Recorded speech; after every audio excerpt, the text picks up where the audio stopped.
आहे. त्यामुळे इथं जर आपण कार्यकर्ते बघितले की प्रशांत जगतापांचा काँग्रेसमध्ये प्रवेश झाल्यानंतर ते जे कुठली नावं सांगत होते शहराचे अध्यक्ष म्हणून, त्यातले 95% कार्यकर्ते हे प्रवेश झाल्या सुप्रियाताईंना सर्व नेत्यांना भेटले आणि त्यांनी जे सांगितलं की काही झालं तरी आपल्याला घड्याळाबरोबर त्या ठिकाणी जावं लागेल. त्यामुळे प्रशांत दादा जगतापाच्या काळामध्ये असणारेच कार्यकर्ते सुप्रियाताईं सर्व नेत्यांना भेटले आणि बोलले की आपल्याला घड्याळाबरोबरच जावं लागेल. त्यामुळे इथं ही कार्यकर्त्यांची लढाई असल्यामुळे कार्यकर्त्यांचं ऐकूनच हा योग्य असा निर्णय घेतलेला आहे. आणि मला एक गोष्ट सांगायची आहे की आपण टीव्हीवर दाखवत असताना 2 पवार एकत्रित आले, हे कितीही खरं असलं तरी खरं जर बोलायचं झालं आणि प्राधान्य द्यायचं झालं तरी शरदचंद्र पवार राष्ट्रवादीचे कार्यकर्ते आणि घड्याळाचे कार्यकर्ते हे एकत्रित आलेत, हे पहिली गोष्ट. आणि त्यांच्यासाठी हे निवडणूक योग्य पद्धतीची व्हावी आणि बलाढ्य शक्तीच्या विरोधात लढणं ते सुद्धा महानगरपालिकेमध्ये सोपं जावं यासाठी हा पूर्णपणे निर्णय घेतलेला आहे. पुणे आणि पिंपरी चिंचवड व्यतिरिक्त आणखी कुठे कुठे दोन्ही पक्ष एकत्र येत आहेत? पुणे आणि पिंपरी चिंचवडच्या शिवाय वेगवेगळं समीकरण वेगवेगळ्या शहरामध्ये त्या ठिकाणी आहे. तुम्ही जर बघितलं असेल टीव्हीवर बघत असताना एकनाथ शिंदे साहेब आणि अजितदादा याच्यामध्ये कुठंतरी काही गोष्टी पटत नाहीत अशी अनेक वेळा आपण चर्चा ऐकलेली आहे. पण नाशिकमध्ये अजितदादांचा पक्ष आणि एकनाथ शिंदे साहेबांचा पक्ष एकत्रित आलेला आहे. त्यामुळे त्या लोकांना तिथं असणाऱ्या कार्यकर्त्यांना विश्वासात घेऊनच लढावं लागतं आणि तसं प्रत्येक शहरामध्ये वेगवेगळं समीकरण हे आपल्या सगळ्यांना बघायला मिळेल. दादा ह्याच्यामुळे विलिनीकरणाची चर्चा सुरू होते की राष्ट्रवादी काँग्रेस जी आहे ती विलीन होणार म्हणून. तर मग तुमचा पक्ष स्वतंत्र राहणार की भविष्यामध्ये विलीन होणार?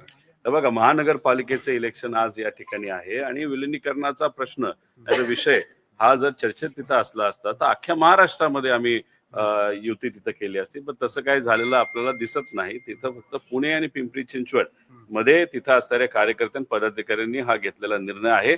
पवार साहेब या विषयामध्ये कुठंच नाहीत. पवार साहेबांचं हेच मत आहे की जे लोक आपल्यासाठी लढले त्यांना विश्वासात घ्या, त्यांचं म्हणणं काय हे समजून घ्या.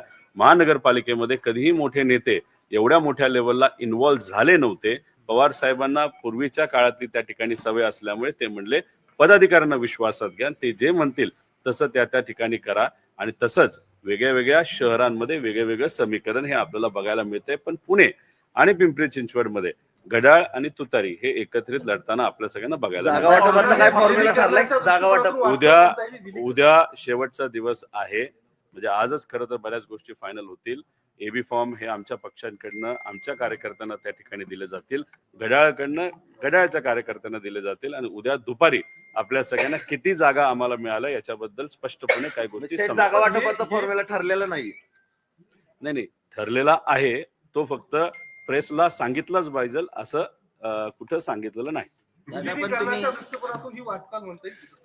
आत्ताच हा प्रश्न विचारला गेला, त्याला उत्तर पण आम्ही दिलेलं आहे. दादा, तुम्ही ज्या पद्धतीने अजित पवार यांच्यावर सत्तेत गेल्यानंतर टीका करत होता, तुमच्यासोबत एवढे कार्यकर्ते होते, तुमच्याच पक्षातले अनेक कार्यकर्ते आता नाराज होत आहेत की मग जिथे तिकीट भेटायचं होतं तिथं अजित पवारांचा क्लेम आहे. अनेक ठिकाणी असे प्रॉब्लेम निर्माण झालेले आहेत. कार्यकर्ते खासगीत हे सांगतात की आता विलाज नाही, मात्र आम्हाला लढावं लागतं. आता हे मीडियाला कदाचित खासगीत सांगत असतील, पण 100 कार्यकर्ते जे कोणी पुण्यात होते आणि पिंपरी चिंचवड मध्ये होते त्यातले 95 कार्यकर्ते जे लढायला इच्छुक होते त्यांनी येऊन आम्हाला हे सांगितलेलं आहे एकत्रित या.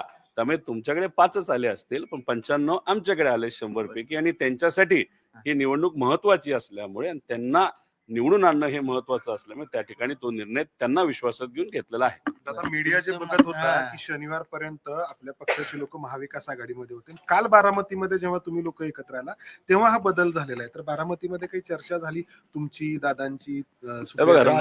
राजकारणामध्ये काही निर्णय घेत असताना काही निर्णय लवकर घेतले जातात, काही उशिरा घेतले जातात. पण राहिला प्रश्न पुणे महानगरपालिकेचा आणि पिंपरी चिंचवड महानगरपालिकेचा, तिथं ज्या पद्धतीने आपण जेवण बनवतो, जेवण काही लगेच बनत नसतं, त्याला अनेक वेळा चर्चा ह्या कराव्या लागतात कार्यकर्त्यांची सुद्धा आणि दुसऱ्या पक्षाची सुद्धा. त्यामुळे इथं काल हा निर्णय झाला असं समजून चालणार नाही.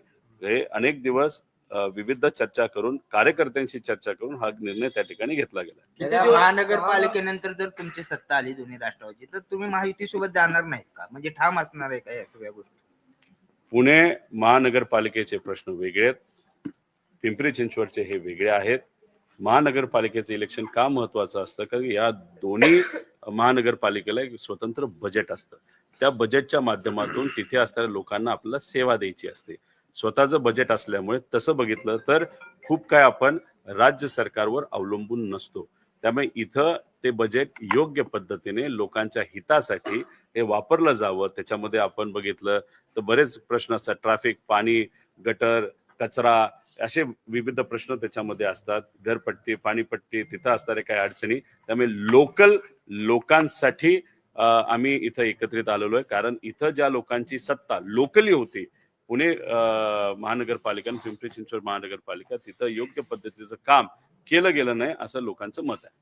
तुमच्यावर पण काही तुमचा विशिष्ट महापौर जबाबदारी जर- देण्यात आली आहे का? जसं अमोल कल्याणला पिंपरी चिंचवडची दिली होती तसं तुमच्या नाही, डॉक्टर अमोल कोल्हे हे पिंपरी चिंचवड मध्ये सुद्धा तिथं इन्व्हॉल्ड होते आणि पुणे महानगरपालिकेमध्ये सुद्धा इन्व्हॉल्ड होते. आम्ही जिथं कुठं काही कमी वाटतंय तिथं आम्ही तिथं असतो. अशा पद्धतीची भूमिका तिथं आम्ही घेतलेली आहे. इथं सगळेच नेते जे आमच्या बरोबर आज आहेत त्यांनी त्या कार्यकर्त्यांशी बोलून कार्यकर्त्यांना न्याय देण्याचा प्रयत्न तिथं केलेला आहे. आणि जिथं कुठं संवादामध्ये, चर्चेमध्ये दुसऱ्या पक्षाबरोबर जर कुठं काय बोलायचं झालं, चर्चा करायची झाली, तिथं एक कार्यकर्ता म्हणून मी 2 शब्द नक्कीच बोललेलो आहे. दादा, काल अदानी बारामतीमध्ये होते, मात्र विरोधकांकडनं टीका होताना दिसते. अदानींनी देश विकला आणि अदानींच्याच भावाने तुमचा पक्ष फोडला, अशा पद्धतीची विरोधकांकडनं टीका होताना पाहिजे. आम्ही टाटा समूहाच्या प्रमुखांना भेटलेलो आहे, आम्ही अंबानीला भेटलेलो आहे, आम्ही अडाणींना भेटलेलो आहे, आम्ही जे कोणी महाराष्ट्रामध्ये मोठ्या प्रमाणात इन्व्हेस्टमेंट करतात आणि आमच्या युवा पिढीला हाताला काम देतात त्या लोकांना सातत्याने भेटत असतो. जे लोक CSR सामाजिक कामासाठी देत असतात त्यांना विनंती करून ते चांगलं काम व्हावं यासाठी आम्ही प्रयत्न करत असतो. आणि कालचा जर कार्यक्रम आपण बघितला तो एक सामाजिक कार्यक्रम होता. या भागातल्या मुलींना आर्टिफिशियल इंटेलिजन्स बद्दल माहिती व्हावं आणि आमच्या भागातली मुलं, महाराष्ट्राची मुलं ही अख्ख्या जगात जाऊन मोठ्या लेवलला नोकऱ्या त्या ठिकाणी घ्यावेत आणि त्याला एक फुल नाही तर फुलाची पाकळी म्हणून CSRच्या माध्यमातून जर एखादा समूह तिथं मदत करत असेल तर त्यांना वेलकम करणं, त्यांचं स्वागत करणं, त्यांचे आभार व्यक्त करणं ही आपल्या सगळ्यांची संस्कृती आहे. पवार साहेब प्रचारात असणार आहेत ते या सगळ्या महापालिका निवडणुकीत? याच्या आधी पवार साहेब कधी महानगरपालिकेच्या निवडणूक आले नाहीत, आता सुद्धा ते येणार नाहीत. त्यांनी पूर्णपणे ही निवडणूक आणि ही लढाई कार्यकर्ते आणि पदाधिकाऱ्यांच्या जबाबदारीवर सोडलेली आहे. ठीक आहे. थँक्यू.